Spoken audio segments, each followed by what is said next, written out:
can you share a specific memory or experience with your dad that stands out to you, and like why it's significant to you?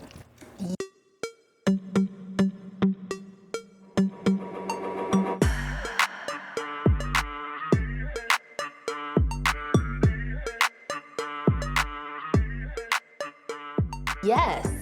I can think of a time where we had a disagreement because he wanted me to take on a financial obligation that I was not ready to.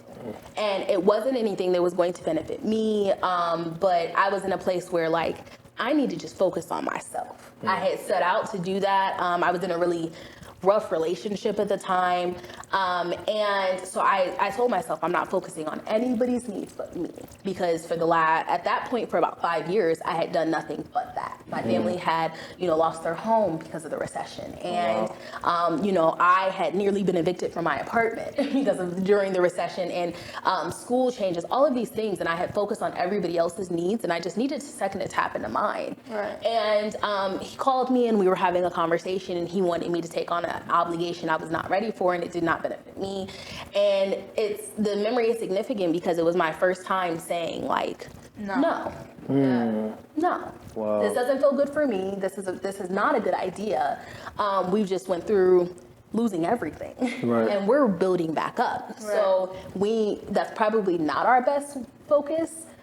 Maybe as a family we should come together and determine other ways that we could utilize that money if we end up getting anything, being able to access it. Mm-hmm. And it's significant for me because, and I remember it as the first time I was like, no.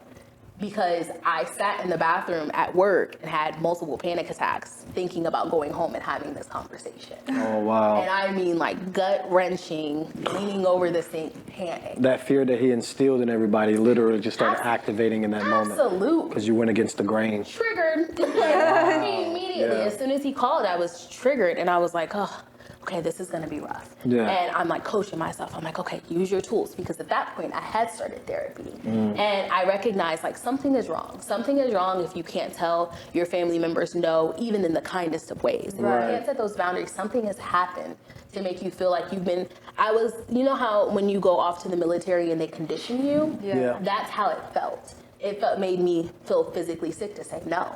And so I realized too, I was like, this is seeping over in other areas of your life though. Like that's why you can't say no in your relationship. That's why you're struggling at work. That's why all of these things are happening. That's important. No is a very important word. And it's a whole sentence. Right. Like no period. Like no. And like, so I go home and he and I are having this conversation and he's like, I call it the butter of I felt the butter up happening. Like I felt like he was saucing me up, and I was like, oh, here we go. Yeah. And they start to tell you that you're their favorite, and you're I'm so proud of you. I'm so proud of you. You're the only person I can depend on. Yeah, you the only one. Exactly. Then once I heard that, I'm like, red flag, red flag. This is where you thought it was. Yeah, because like that's what I thought. I was like, hang up. And my sister was sitting there and she's like, because she just felt for me. And me and my sister have always, I think all of my brothers and sisters, and I love them all, but me and my sister have always been the closest. Shout out to the fam. Yeah, shout out, listen. Charisma is wonderful, but she has always been my backbone in that aspect. Because charisma is me, but feisty. Like, she'll tell you no in a minute. Yeah, so she's like, no, I learned. Younger sister, right? She's like, I learned from you, I'm not doing that. I'm not doing that more aggressively. Exactly. And I appreciated her for that, right? Because I needed her to be like, girl, no. Right. Girl, no. And we literally prepped before we got on the phone. She's like, okay, how you gonna say it? And I'm like, no. She's like, no, you didn't even respond. She's like, tell him no. And I was like, no. No, I don't want to do this. And she's like, no. It needs to be no. Yeah, so then when we got on the phone and he's buttering and he's, doing these things, because when I will say my dad is a sweet talker, he is one of the most, my sister's name is Charisma, but he is the most charismatic person in our family. Wow. And he can literally sell milk to a cow, as I say about myself all the time. But it's that, it was really being poured on it. And, I'm just sitting there and I'm like, as soon as he asks, I'm going to say no. And he went to ask and he's like, so what do you think? And I'm like, is just not the best thing for me right now. You know, I have my own financial needs that I'm trying to really hone in on and focus on. I've done a lot for our family up to date. And, you know, and then I took that opportunity. You know how Virgos are. I took that opportunity. I'm like, well, now that the door's open, let me squeeze my way in. Yeah. And I'm like, you know, and we start talking about even just like our familial situation and the way we're set up and the situation with him and my mother. And I'm like, yeah, no, I'm not in support of this anymore. Right. I haven't been for a long time. I can't remember if I ever was. I was never. I look at people differently because I understand that everybody processes things like divorce and separation different. But I can never remember a time where I was where I was like, oh, I want my parents to stay together. No, I knew very well that they shouldn't have been together. Right. That it wasn't a good situation for any of us. None of us were benefiting from it. So I'm like, hey, to me, that's textbook Virgo. Yeah. Black and white. Right. But then as I became an adult, it really was very clear. I'm like, what are we doing here? Right. And if our family is going to move forward in a better trajectory, we need to figure this out. And I didn't realize I was setting myself up because I set him off. And not only was he getting a no, but he was also hearing... Getting triggered. Yeah. He was hearing all the things that makes him a bad person. At once. And that was bad. It was that was like a bad decision. somebody said light bulb, and it was on Somebody threw air. gas in the air, blew a fan, and then lit it up. I'm sitting against the couch like, because I was just going and going. And I'm like, yeah, I just don't think that this is a good situation. Baedri, you're supposed to just say no. Right. Hang up.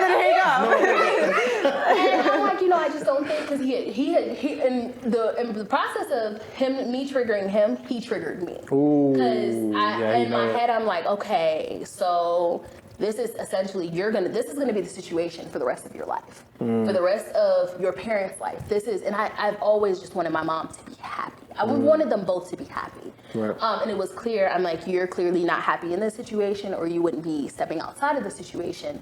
But also too, for my mom's aspect, like, you deserve to be happy. And women are the least likely group in the entire country to be married. And I wanted my mom to have those opportunities and have those opportunities to be shown unconditional love and not to be, you know, hoisted around by financial situations and financial abuse. So I wanted that for her. And I knew that at the time she hadn't found that voice for herself. And so I was like, okay, I'm gonna speak up and I'm gonna do this. And I took that opportunity and a screaming match ensued.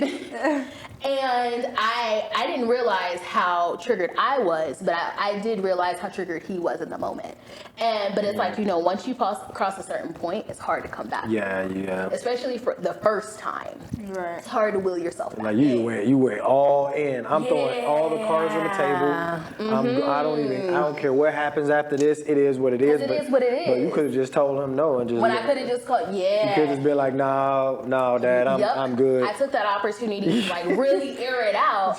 And I remember getting done and getting a call from my mom, because he immediately called my mom, and my mom was like, I don't know what you said, but how do you feel? And I'm like, Wow. I feel good. Like, I got it all out. I've been wanting to say this for if some he years wants to now. go again, we can go again. And then, like, I realized, we can go again. this is easy. But that helped me to realize, like, okay, yes. Is it going to be difficult for people to hear no? Absolutely. Yeah. Does it make it any less necessary? Absolutely not. Yeah. People still have to hear that. Like, He specifically he's not prepared to get a no. He's usually getting yeses. He's doing sweet talk. He has his whole little method. And that method ended in a no. That was like. oh, it was a blow. yeah. Especially from someone that you had conditioned to say yes. Yeah.